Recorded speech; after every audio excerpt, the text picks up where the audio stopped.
मिलिए सबसे बड़ी खबर से। छोटे शहर की बड़ी कहानियां। हमने वो देखा जो अनकहा है। अब खबर आपकी उंगलियों पर। खबरों से परे, हर खबर पर हमारा नजरिया।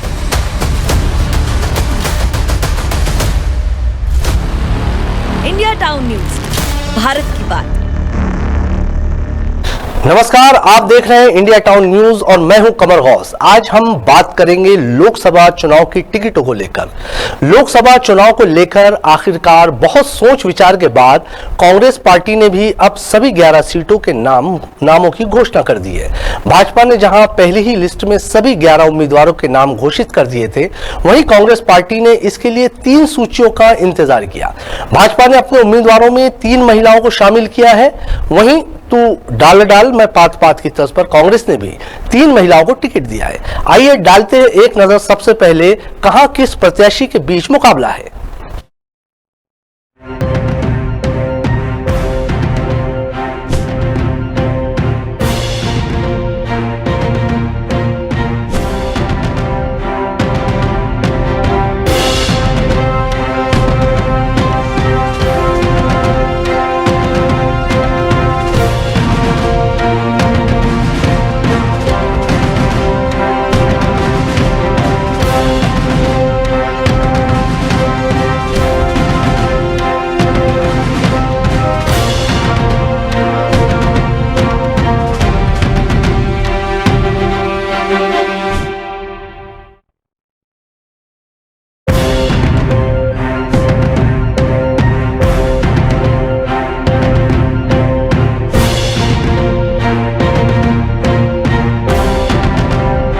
जैसा कि आपने देखा कि किस प्रत्याशी के सामने कांग्रेस ने अपनी लोकसभा चुनाव की बिसात के मोहरे बिछाए हैं। हमारे साथ इंडिया टाउन न्यूज के संपादक मयंक तिवारी फोन लाइन पर हैं। चलिए जानते हैं कि प्रदेश में किस तरह का मुकाबला होने जा रहा है। जी मयंक जी, हम जानना चाहेंगे कि अब बिल्कुल तस्वीर साफ हो गई है, कहां कौन सा प्रत्याशी कांग्रेस और भाजपा का किस तरह की रणनीति पर काम कर रहा है, क्या लगता है आपको पहली नजर में? देखिए कमर जी, बिल्कुल साफ हो चुकी है तस्वीर जो है। अब कांग्रेस की जिस तरह से कल रात बीती रात जो लिस्ट आई है, इसके बाद से सभी 11 जो चेहरे हैं वो अब जनता के सामने हैं, चुनावी समर में हैं। कांग्रेस ने जरूर थोड़ा इंतजार कराया, लेकिन काफी सोच समझकर, जिसे कहना चाहिए फूक फूक कर कदम रखने वाली स्थिति, हम पहली लिस्ट देखें या दूसरी देखें या तीसरी देखें जी। एक लिस्ट जो अभी बीते दिनों आई थी जिसमें सिर्फ एक नाम था, वो था कवासी लखमा का। कवासी लखमा कांग्रेस सरकार में आबकारी मंत्री रहे जी, जिन्हें बैच की जगह जो कांग्रेस के प्रदेश अध्यक्ष हैं और वर्तमान सांसद हैं, उनके स्थान पर कवासी लखमा को टिकट दिया जाना ये बताता है कि निश्चित ही कांग्रेस पार्टी एक तरफ जहां चुनावों में अपनी दावेदारी मजबूती से पेश करने जा रही है या सोच रही है, वहीं उसके पास देखिए खोने के लिए कुछ है नहीं है। प्रदेश में भी सरकार उसकी नहीं है। लोकसभा में बीते चुनावों में देखा जाए तो उसकी स्थिति काफी अच्छी नहीं रही है, लेकिन जिस तरीके से टिकट को लेकर के जिस तरीके से मंत्रणा चल रही है, प्रयास उसका है कि इस बार निश्चित ही मुकाबला कांटे का हो और टक्कर दी जाए। जैसे कि लिस्ट जब पहली आई थी सामने, आपने देखा था कि भूपेश बघेल जो सबसे बड़ा चेहरा और पूर्व मुख्यमंत्री रहे हैं, उनको टिकट देना और राजनांदगांव से टिकट देना। वे अपना जो है विधानसभा क्षेत्र छोड़कर राजनांदगांव आकर के यहाँ से चुनाव लड़ रहे हैं। वहीं दूसरी तरफ जो है भारतीय जनता पार्टी ने जहाँ सरोज पांडे को ज्योत्सना महंत मतलब कोरबा से जो है, अगर महंत की बात करें तो महंत का गढ़ है और कांग्रेस का गढ़ है। वहां से भारतीय जनता पार्टी की अगर रणनीति की बात करें तो सरोज पांडे जो विभिन्न पदों में रही हैं, मंत्री भी रही हैं, इसके बाद में संगठन में भारतीय जनता पार्टी में सरोज पांडे की गहरी बैठ है। उनको भारतीय जनता पार्टी ने ज्योत्सना महंत के सामने ला करके खड़े किया है। दूसरी तरफ चिंतामणि महाराज जो हैं, कांग्रेस से भारतीय जनता पार्टी में बीते चुनाव में आए थे टिकट न मिलने के चलते, उन्हें भारतीय जनता पार्टी ने टिकट दी। वहीं महिलाओं की अगर बात करें तो यहाँ से शशि सिंह को कांग्रेस ने टिकट दी। अगर इस तरीके से देखा जाए तो निश्चित ही 3 महिलाओं को जो है भारतीय जनता पार्टी ने जहां उम्मीदवार बनाया है, वहीं पे भारतीय जनता पार्टी को देखते हुए कांग्रेस ने भी 3 महिलाओं को मौका दिया है और इसके बाद उन्हें अपने चुनावी समर में उतारे हैं।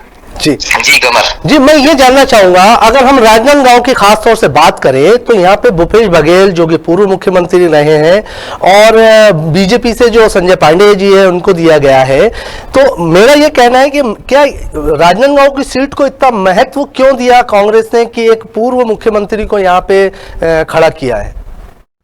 देखिए, आप लगातार जो है मध्य प्रदेश और छत्तीसगढ़ की खबरें प्रसारित करते हैं हमारे चैनल इंडिया टाउन न्यूज में। आपने देखा होगा कि मध्य प्रदेश में भी जिस तरीके से प्रयास किया जा रहा है, जिस तरीके से दिग्विजय सिंह को जो है चुनावी समर में उतारा गया है, मतलब यह जताने की कोशिश, जिस तरीके से भारतीय जनता पार्टी जो है कभी भी किसी भी अपने छोटे और बड़े जो कार्यकर्ता होते हैं सभी को एक बराबर एक की बराबरी का दर्जा देते हुए कभी भी किसी को भी चुनाव लड़ा देती है। इस तरीके से पहले चर्चा हो रही थी कि कांग्रेस के बड़े नेता, कद्दावर नेता जो है चुनाव नहीं लड़ना चाह रहे हैं, लेकिन भारतीय जनता पार्टी में आपने देखा होगा कि यहाँ पर किसी को भी कहीं से भी पूर्व मुख्यमंत्री है, आप देखिएगा पूर्व मंत्री और मुख्यमंत्रियों को भी भारतीय जनता पार्टी ने टिकट दी है। उसी तरीके का एक रणनीति सेट करते हुए कांग्रेस भी लगभग उसी तर्ज पर अपने बड़े नेताओं को यहाँ पर भी अगर देखा जाए भूपेश बघेल को उतारा गया है, और इसके साथ ही अगर देखा जाए तो मध्य प्रदेश में भी जो है बड़े नेताओं को टिकट देकर ये संदेश देना चाह रही है कि बड़े नेता सिर्फ पद और कुर्सी के लिए नहीं है, उन्हें भी फील्ड पर जाकर के मेहनत करनी होगी। बात आपने भूपेश बघेल की है, तो भूपेश बघेल छत्तीसगढ़ का चर्चित चेहरा रहे हैं, उनका नाम भी रहा है और इसके बाद विवादों में भी नाम रहा है। बावजूद इसके उन्होंने 5 साल सरकार चलाई है, एक सबसे बड़ा चेहरा है। मतलब हम ये भी कह सकते हैं कि पब्लिक फेस है, एक पब्लिक फिगर है जो कि कांग्रेस पेश कर रही है।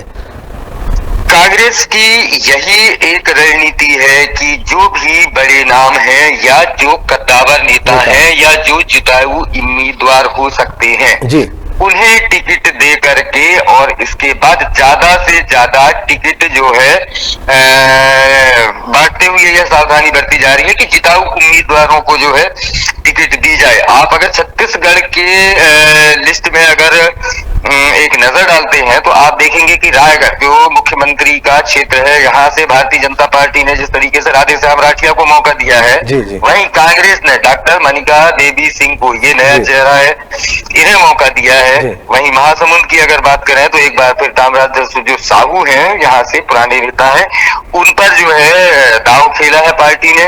कवासी लखमा निश्चित ही एक नया नाम जो है बस्तर से है, नया नाम इस लिहाज से लोकसभा के सभी को लग रहा था कि निश्चित ही प्रदेश अध्यक्ष जो हैं तो बैच उन्हें टिकट दी जाएगी, लेकिन उनका टिकट कट जाना शायद यह संदेश है कि आप अगर जो है प्रदेश अध्यक्ष है तो आपके ऊपर पूरी 11 सीटों की जवाबदारी या जिम्मेदारी है, आप उन्हें जिता कर लेके आए, ना कि सांसद के लिए जो है आप प्रयास करें। दूसरी तरफ अगर बात करें जांजगीर चांपा की तो शिव कुमार डहरिया जो पूर्व मंत्री रहे कांग्रेस सरकार के दौरान, उनको जो है कांग्रेस ने टिकट दी। ज्योत्सना महंत एक वही चेहरा है जो जिताऊ है और जो इसके पहले भी सांसद रही है, उनका गढ़ है।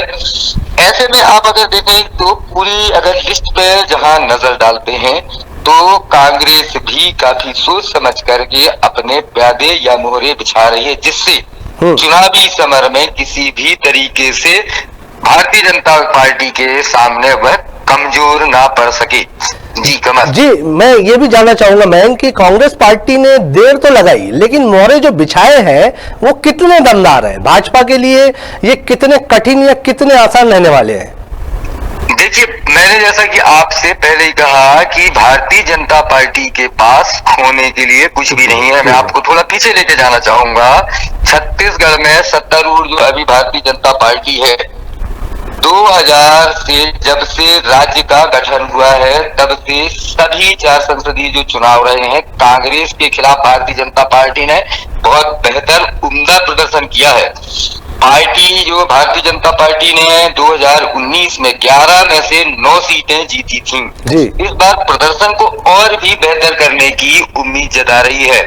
राज्य में चुनाव जो होते हैं कमर जी, मैं आपको बताना चाहूँ कि इन चुनावों में किसान, आदिवासी, खनन, बुनियादी ढांचे और रोजगार से संबंधित जो है मुद्दे जो है हावी रहने की संभावना तो रहती है, लेकिन हमेशा ये देखा जाता है कि जो भारतीय जनता पार्टी है कुछ नए मुद्दे लेकर आती है और उन नए मुद्दों के साथ जो है चुनाव में फिर से बाजी मार के कम से कम छत्तीसगढ़ में चली जाती है। भारतीय जनता पार्टी ने 2004, 2009 और 2014 में 11 लोकसभा सीटों में से 10 सीटें जीती थी।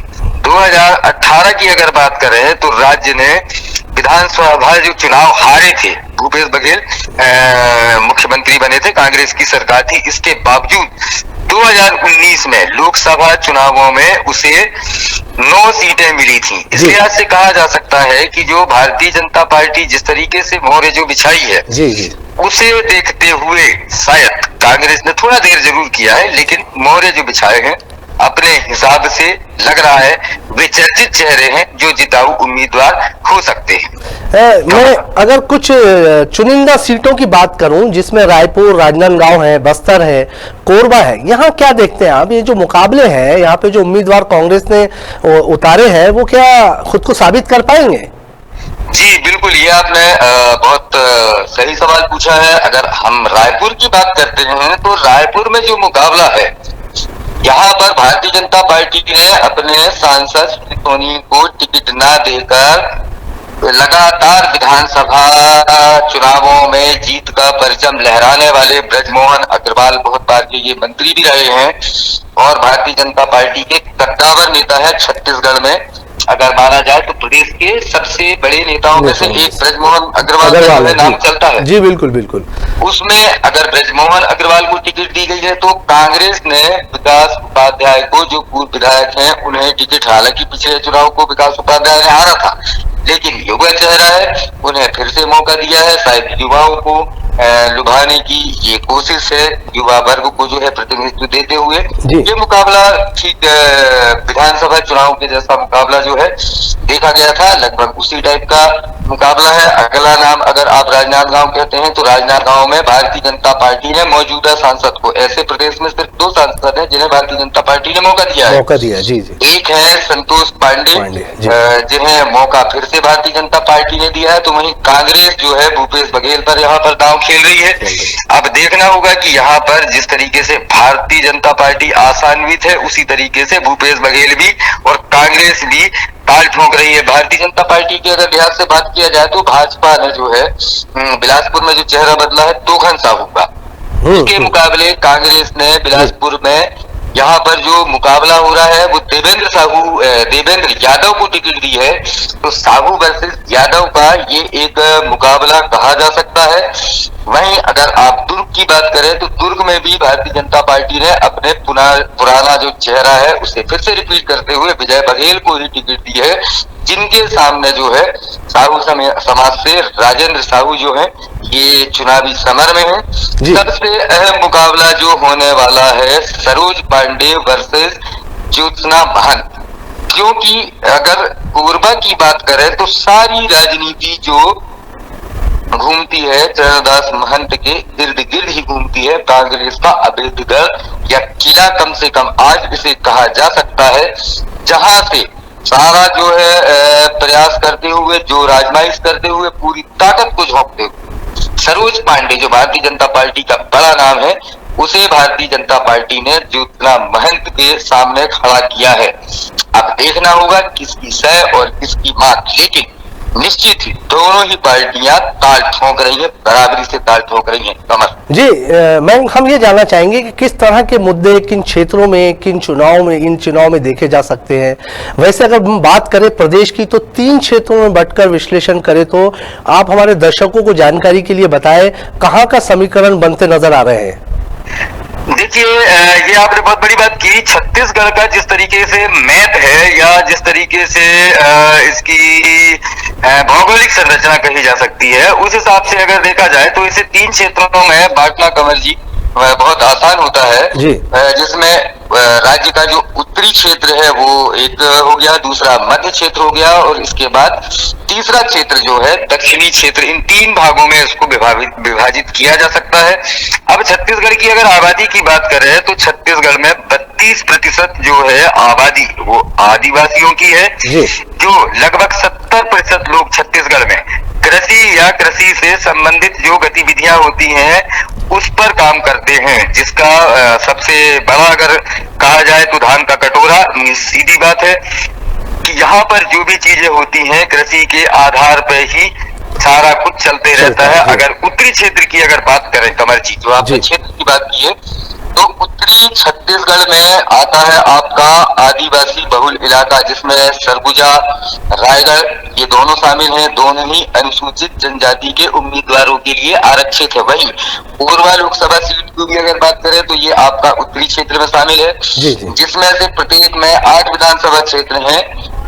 घने जंगल, पहाड़ी और जलाशयों से पूरा ये जो क्षेत्र है ये भरा हुआ है। यहाँ के मूल आदिवासी समुदायों के घर लोग हैं। आजीविका के साधन यहाँ पर कृषि और जो वनोपज है कमर जी, ये उस पर निर्भर रहने वाला इलाका है। उड़ीसा, झारखंड, उत्तर प्रदेश और मध्य प्रदेश की सीमाओं से जो है लगा हुआ इलाका है। ये कोयला खदान वाला यह क्षेत्र है। अब अगर यहाँ की बात करें तो यहाँ पर सबसे बड़ी बात पूरा जो रहा है सरगुजा और जसपुर के पूर्व जो है शाही परिवारों का यहाँ पर प्रभाव रहा है। पिछले चुनाव में सरगुजा लोकसभा क्षेत्र के अंतर्गत आने वाली सभी विधानसभा सीटों पर भाजपा ने जीत हासिल की थी। 2019 के लोकसभा चुनाव में भाजपा ने यहाँ पर रेणुका सिंह को टिकट दिया था। बाद में इसके बीते जो विधानसभा चुनाव थे वहां पर जो है मंत्री बनाया गया था, लेकिन उनको रेणुका सिंह को टिकट इस बार नहीं दिया गया है क्योंकि वो विधायक चुन करके जो है आ गई है। उम्मीद थी लेकिन उन्हें इस बार टिकट नहीं दी गई है। जी, आपने बड़े रोचक मुकाबले कहाँ होंगे, किस किस जगह पे होंगे, ये तो जानकारी हमें और हमारे दर्शकों को जरूर दी।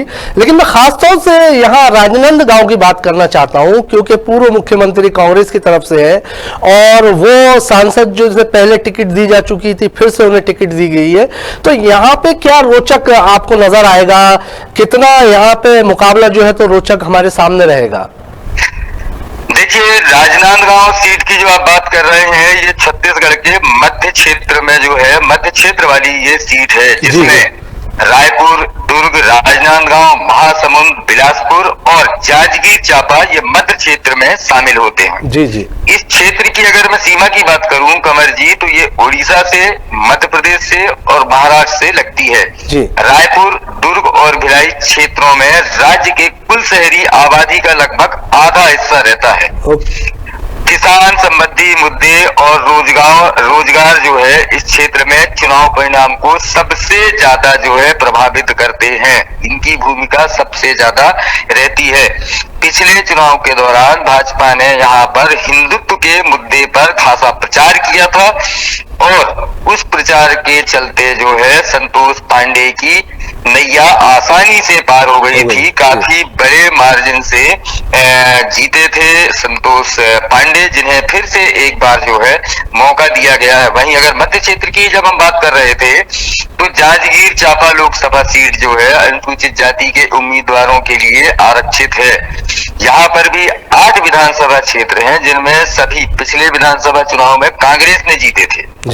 पार्टी ने राजनांदगांव के अंतर्गत 8 विधानसभा क्षेत्रों में से 5 पर जीत हासिल की। कांग्रेस की बात कर रहा हूँ। जी बिल्कुल। कांग्रेस ने राजनांदगांव में भाजपा के मौजूदा सांसद संतोष पांडे के खिलाफ भूपेश बघेल को इसी वजह से उतारा है कि 8 में से 5 जो है विधानसभा सीट कांग्रेस के पास है, वही सिर्फ 3 जो है भारतीय जनता पार्टी के पास है जी, के पास है, यह जो है इनके लिए एक बहुत बड़ा पॉजिटिव साइन है जी। कमर मतलब इस बार लगता है कि कुछ ऊपर नीचे हो सकता है।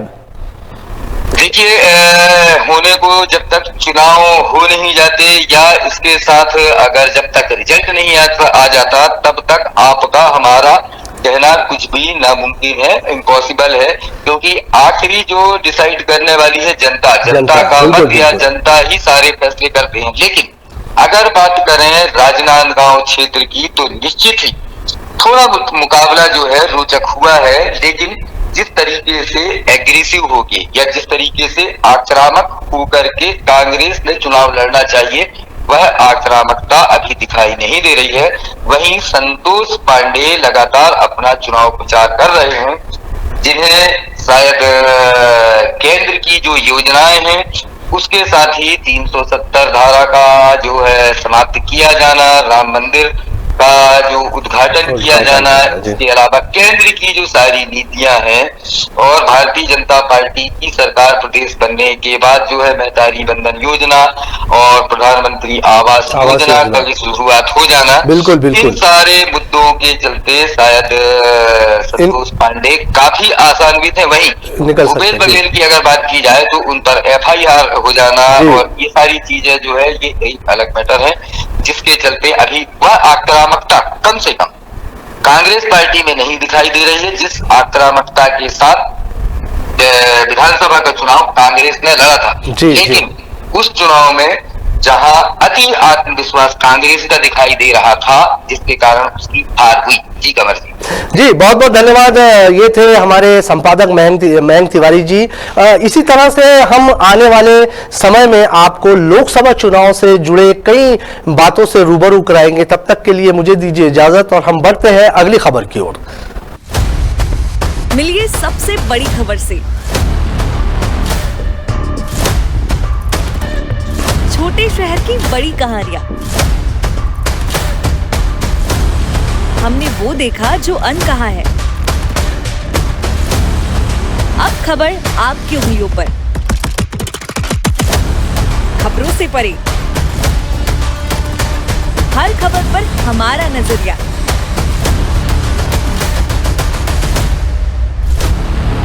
इंडिया टाउन न्यूज, भारत की बात।